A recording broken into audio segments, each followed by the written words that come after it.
제가 2시간짜리 강의할 수 있게끔 이게 무엇이라는 거, 그리고 발효액 만들고 또 그 다음에 실생활하는 거 2시간짜리 제가 만들어서 그날 팬티를 잘 해가지고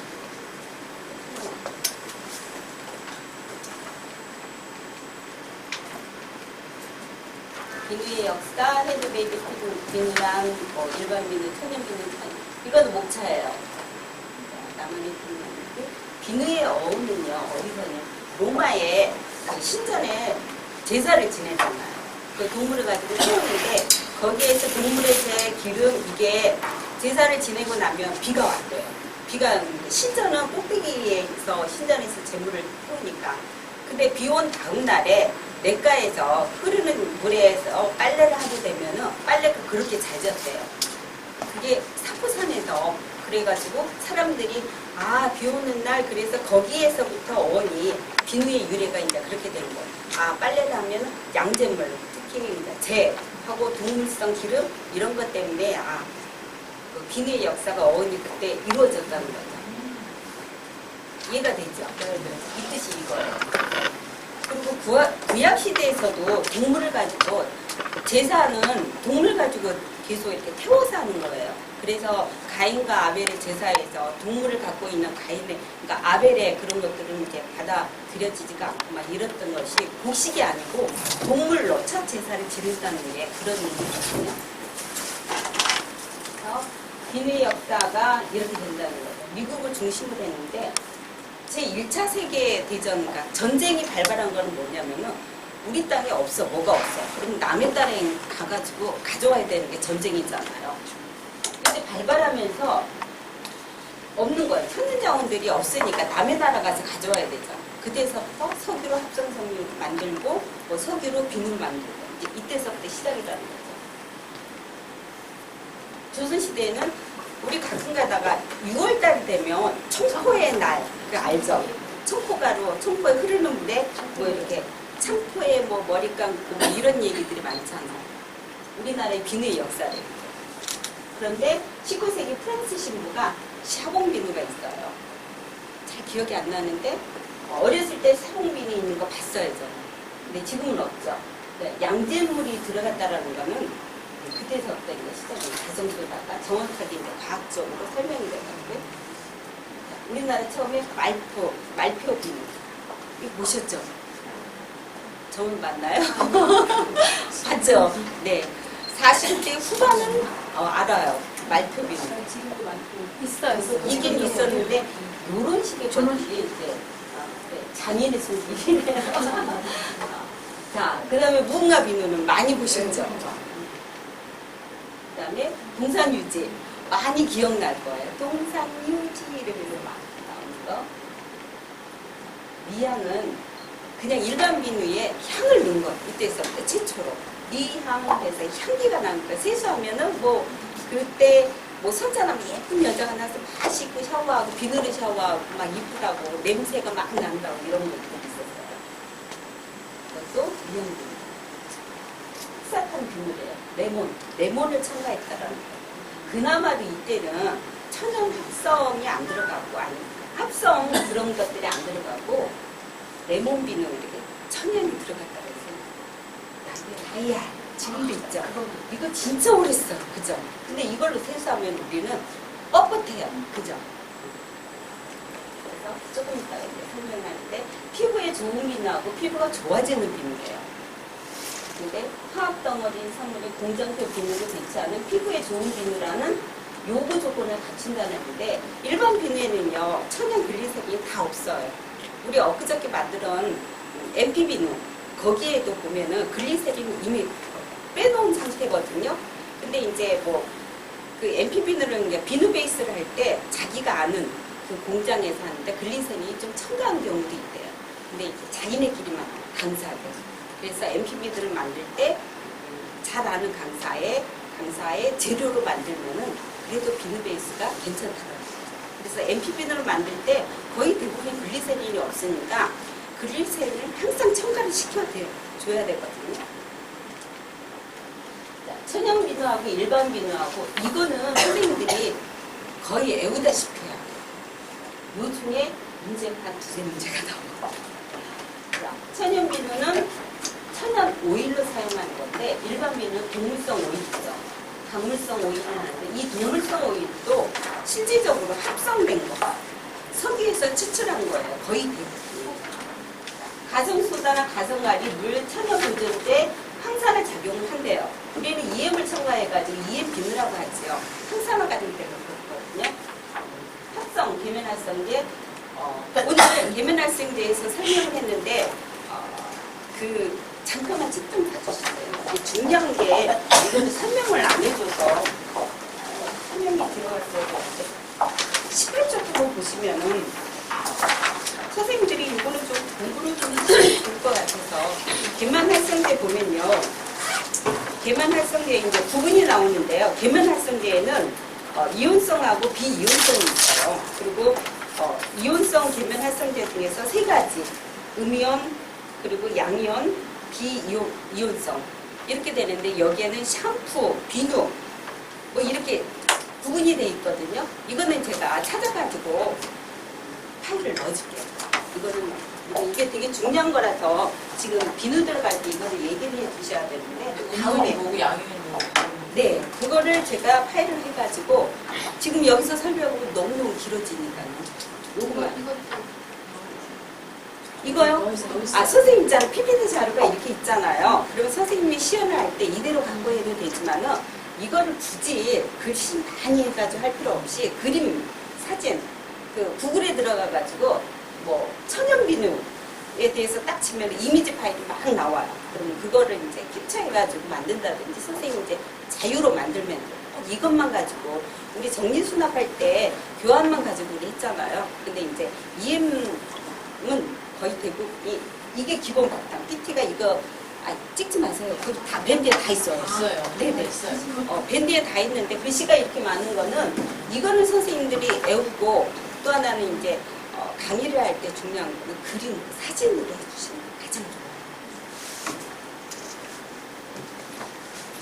개인에 맞는 천연 재료를 사용하는 게 가장 천연 비누의 포인트죠. 그리고 글리세린을 함유하는데 일반 비누는 글리세린을 분리해가지고 화장품, 특히 화장품 하는 데 파는 거죠. 거의 없다고 보는 거죠. 일반 그 비누에는 이것도 되게 중요하고요. 이거 보면은 이제 피부질환 개선 예방한다고 그러잖아요. 천연 비누를 쓰다 보면은 피부 트러블이 안 서는 거죠. 확실하게. 자연 친화적인데 여기 강사님 대부분이 환경 쪽에 계신 분이에요. EMA 전문적으로 하시는 게 아니에요. 그래서 환경을 굉장히 강조를 하시거든요. 그래서 자연 친화적 분해가 돼야 된다고 자꾸 얘기를 하시는 거죠. 그 일반 비누는 계면활성제가 주로 합성이잖아요. 그래서 수질의 환경 오염이 가장 큰 세제의 가장 큰 문제죠. 피부 타입이나 연령에 맞게 하고 유통기간이 짧고 습기에 여기서는 3개월에서 12개월을 보관한다는데 이렇게 보면 인터넷에 보면은 2년을 보관할 수 있게끔 했대요. 근데 거진 그 천연비누는요 되도록이면은 2달 안에 쓰고요. 특히 MP비누 같은 경우는 1달 안에 쓰는 게 되게 좋아요. MP비누 같은 경우. 왜냐면은 EM을 아무리 첨가했다고 해도 조그맣게 첨가를 안 했고 거의 대부분이 조금만 지나면 그리고 MP비누 같은 경우는 랩이나 비닐로 쌓아야 돼요. 습기가 안 나가고 그리고 그 CP비누 같은 경우에는 거의 대부분이 한지 종이로 해야 돼요. 왜냐면 가성소다가 계속 날아가거든요. 우리가 6주 동안 이거를 말렸다고 그래도 그 안에 가성소다가 있어요. 왜냐면은 비누가 속에 깊숙이 있잖아요. 그게 겉에서부터 이게 가성소다가 날아가잖아요. 그래서 대부분이 계속 이렇게 오픈해서 쓰는 게 좋아요. 그래서 CP라든지 MP라든지 비누가 화장실 안에 들어가면 아주 나와야 돼. 쓰기 많이 나와요. 여기는 뭐 1년이 지나도 상관이 없죠. 이거는 아시죠? 아까 설명을 했어요. 머리 부분, 몸통 부분. 그래서 때는 거의 대부분이 기름이에요, 기름. 그래서 때를 감싸는 부분들, 그래가지고 물하고 같이 나오는데, 그런 얘기를 해요. EM을 쓰면은 다 된대. 때가 다 분리되는 절대 아니에요. 사람 손이 들어가야 돼요. 닦아주셔야 돼요. 뭐 이렇게 냄비 탄 거 이런 거 뭐 30분 1시간 했더니 정말 다 때가 불려서 다 떨어졌잖아. 거짓말이에요. 아빠 문질러야 돼요. 무조건 문질러야 돼요. 그냥 저절로 되는 게 아니고 적어도 집에서 쓰기 시작하면은 두 달에서 6개월까지 써야지 이게 우리 집의 EM이 정착이 돼요. 최소한 석 달, 6개월. 그런 다음에 6개월 정도 정착을 시키면 그 다음서부터는 적게 써도 되고 코팅도 적게 해도 되고. 비누가 만들어진 기본적인 원리가요. 지방산 유제 가정소다를 넣는다는 거. 이게 알칼리거든요. 이게 살이죠. 그래서 막 젖으면은 글리세린, 비누화 과정이 나는 거죠. 젖습니다. 그래서 글리세린은 이런 역할을 하고요. 그래서 이 비누화, 그러니까 유지 1g에 가성소다를 얼마큼 넣어야지 비누화 과정이 되느냐. 이거는요, 계산하는 방법을 좀 알아야 되겠지만, 그거는 쉬운 문제 아니고, 어떤 거냐면은, 인터넷에 뭐, 올리브유, 비누화 하는데, 뭐, 이렇게 딱 치잖아요. 나와요. 이미 다 나오기 때문에, 굳이 그거 가지고 애울 필요는 없어요. 핸드비누 이렇게 녹여붓기 전복, 고운법 1회층이 있는데요. 녹여붓기 MP비누. 비누 베이스를 사가지고 비누 베이스가 2,500원서부터 12,000원, 13,000원까지 하거든요. 제 보기에는 8,000원짜리가 내가 만들어 쓰기에는 괜찮은 것 같아요. 5,000원도 좀 산성을 많이 띄어요. 그만큼 이렇게 8,000원까지 가잖아요. 그럼 글리세린이 조금 함유돼 있고 또 하나는 비누 베이스를 만들 때 어떤 기름으로 쓰는가는 아무도 안 가르쳐줘요. 그리고 그 생산 공장에서도 표시도 안 나와요. 그래서 대부분의 강사님들은 자기가 개인적으로 잘 아는 공장의 비누 베이스만 써요. 왜냐면 비누 베이스에 유지가 들어가는데 올리브유를 들어가더라도 7,000원짜리를 쓰느냐 3,000원짜리를 쓰느냐 이 차이거든요. 그리고 또 하나는 미국산을 쓰느냐 병에 있는 거를 쓰느냐 아니면은 플라스틱 병에 있는 걸 쓰느냐 유리병이냐 이 차이가 되게 나거든요. 우리는 대부분이 이렇게 보면 플라스틱에 올리브를 많이 쓰잖아요. 그런데 병으로 든 압착 그게 굉장히 좋은 거거든요. 근데 여기서는 가정소다를 다루지 않아서 좋다라고 그러는데 비누 초보자가 괜찮은 겁니다. 그 MP비누에서는 자기가 원하는 첨가물을 잘 넣을 수가 있어요. 많이 넣을 수. 근데 거의 첨가물은 5% 이내거든요. 근데 이제 어떤 이은혜 선생님 저번에 이제 월요일날 설명하실 때 첨가물을 아주 많이 넣었잖아요. 근데 이제 제가 기본적으로 원론적으로 배울 때는 첨가물을 5% 이상을 넘기면 안 된다고 얘기했거든요. 왜냐면 균형이라는 게 있잖아요. 비누의 균형. 그래서 첨가물이 향 이런 것들인데 그거를 무조건 많이 넣는 거는 별로 안 좋다는 거죠. 비누의 무거움이라는 게 있기 때문에. 여기서는 글리세린이 없으니까 되도록이면 글리세린을 꼭 넣어주셔야 돼요. 그리고 거기에다가 이제 EM을 넣어주시는데 MP비누를 이제 녹여서 하는 거잖아요. 이게 MP비누를 잘 만드는 것보다는 온도예요. 2에서 3 요 사이로 왔다 갔다 하면서 해줘야 되거든요. 이 온도를 잘 못 맞추고 녹히는데 온도를 빠르게 하잖아요. 그러면 기포가 많이 생겨요. 근데 그 기포가 생기면서 이 에탄올이 칙칙하면서 하는데 그것마저도 비누가 단단해지지 않는다. 기포가 많이 생긴다는 게 무슨 뜻이냐면은 이게 이제 부어가지고 틀에 부어가지고 말랐잖아요. 그러면은 그게 단단하지 않은 거예요. 그리고 입자가 곱지가 않고 그 차이거든요. 되도록이면은 저온법으로 2에서 3으로 그리고 높으면은 좀 껐다가 그 온도를 좀 내린 다음에 좀 저어주고 그렇게 해야 되거든요. 자, CP비누인데요.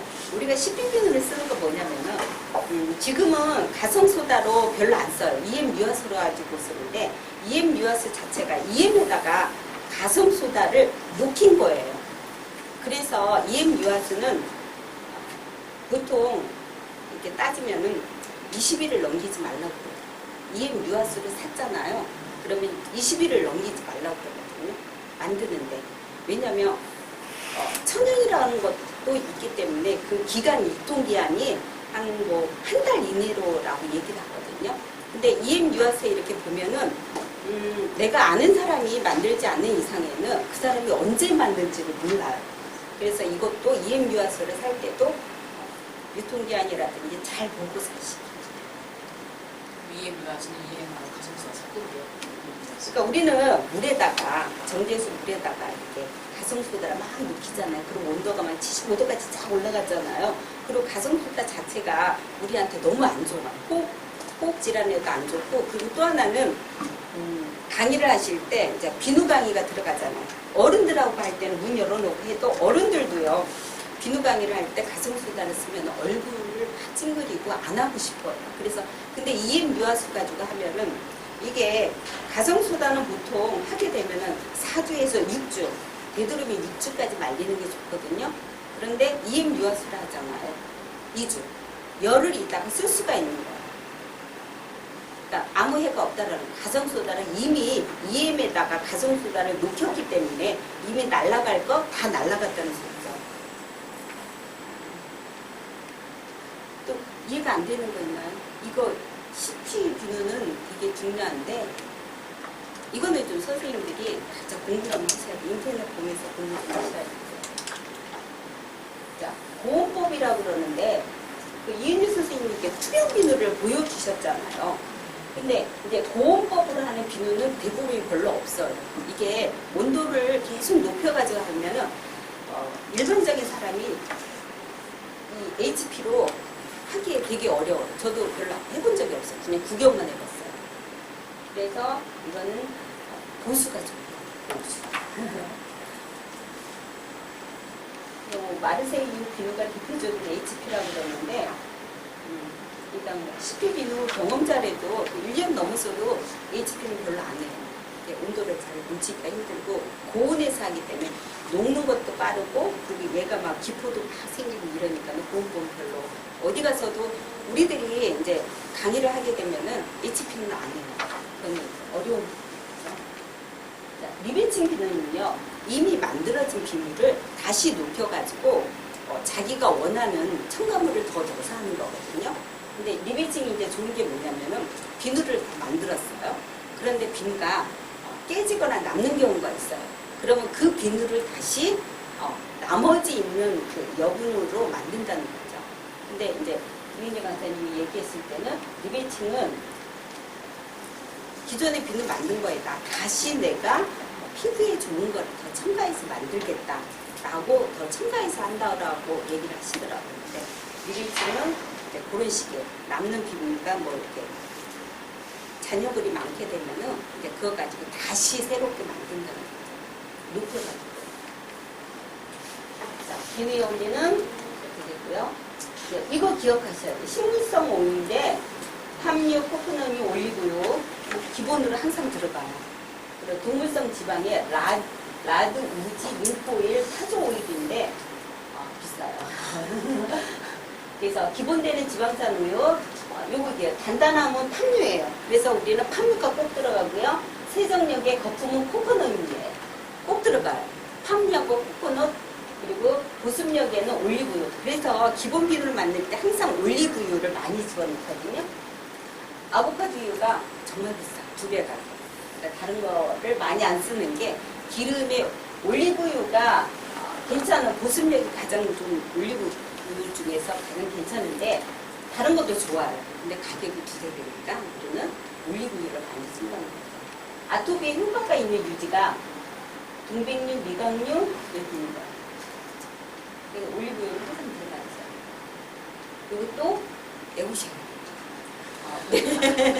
이런 거는 애워야 돼요. 이게 봐가지고 몰라요.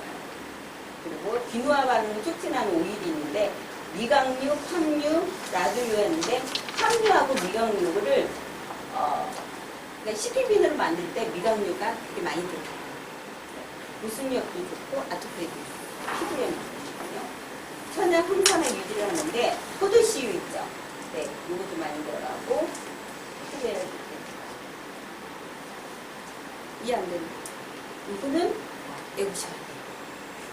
이제 비누가 뭐 시험 문제 뭐 아토피 효과에 좋은 뭐 물질을 찾아라 뭐 이렇게 나는데 기본적인 거는 좀 제가 뭐 동백류, 미각류 이런 걸 줄여주는 올리브유 이런 것들은 배워야 됩니다. 가성소다는 강알칼리를 지금 주의해야 되거든요. 확실하게 가성소다는 물에다가 가성소다를 넣고 해야 되는 잊어버리지 마세요. 그리고 그릇도 되게 중요한 거 아시죠? 양은 그릇에다 녹인다는 겁니다. 아니요. 양은 그릇이 줄어져요. 그리고 애들하고 강의를 할 때는 가성소다를 안 하고 물을 들어서 해야 되거든요. MPB, 주로 MPB를 가지고 막 만들어서요. 가성소다 취급하는 거 요것도 좀 기억하시면 좋겠고요.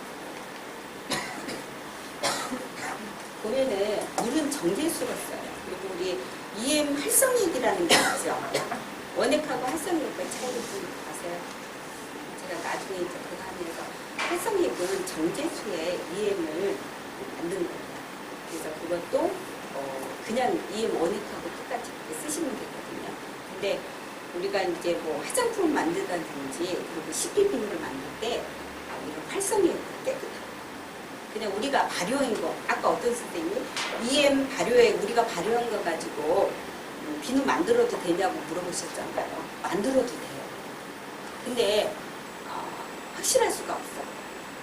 우리는 발효를 할 때 걔네가 조건에 EM 그 미생물이라는 게 조건에 따라서 강합성 세균이 많아질 수도 있고 적어질 수도 있거든요. 처음에 EM 원액은 박사들이 배양을 해놓은 거예요. 균등하게 해가지고 최고의 과학적인 이 미생물의 배합으로 해서 해놨는데 우리가 그냥 쌀뜨물에다가 발효를 하잖아요.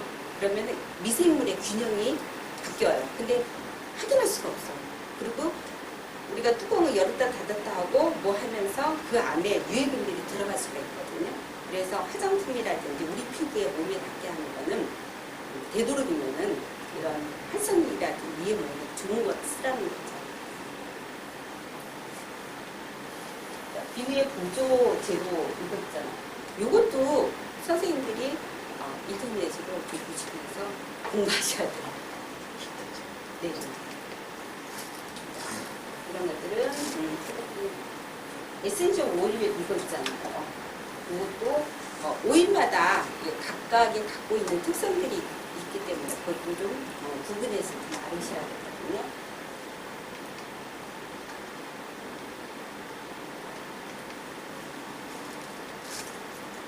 이거 있죠? 애우세요. 왜냐면 비누 강의를 이렇게 할 때요.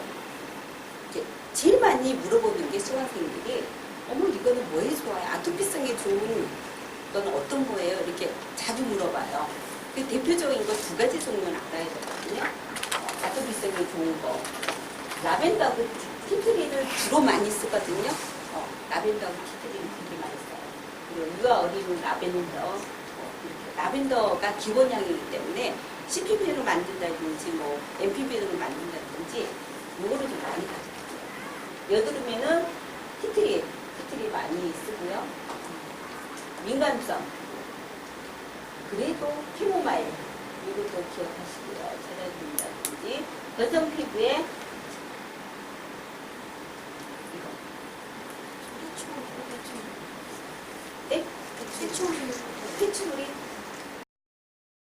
어저께 처음 아 그래요? 그러면은 이거를 보시면서 선생님이 인터넷에 찾아서 네? 페츄리? 아니요.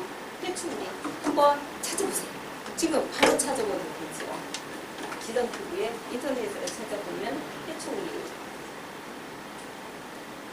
일랑일랑은 말레이시아에서 말레이시아에 그 알랑알랑이라는 꽃이 있대요. 이게 결혼할 때 신혼방에 들어가는데 침대에다가 꽃을 막 뿌려놓는데요. 이게 남성들의 호르몬을 이렇게 자극한대요. 그래서 행복한 신혼밤을 이루는데요. 그래서 일랑일랑 하는 거예요. 알고 있는 사람은 지금 웃어. 선생님 일랑일랑. 피부 노화 방지는요. 로즈, 메로리 뭐 이런 거죠.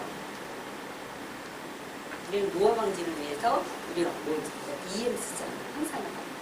항산화 물질하고 셀룰라이트 해소, 네. 순산태 모발에는 로즈마리, 플라비세이트, 일랑일랑. 그러니까 일랑일랑이 향이요. 그 장미향처럼 비슷해요. 그죠? 네. 근데 좀 제가 페로몬을 많이 봤는데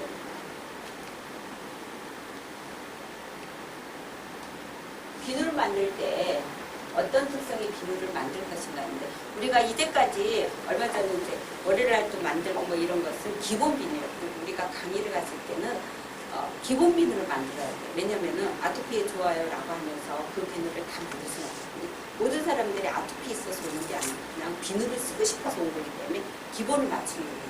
근데 이제 내가 누구한테 선물을 주려고 해. 그러면 그때서야 그 피부에 맞는 비누를 만드시면 돼요. 그냥은 기본 비누를 만드는 거예요.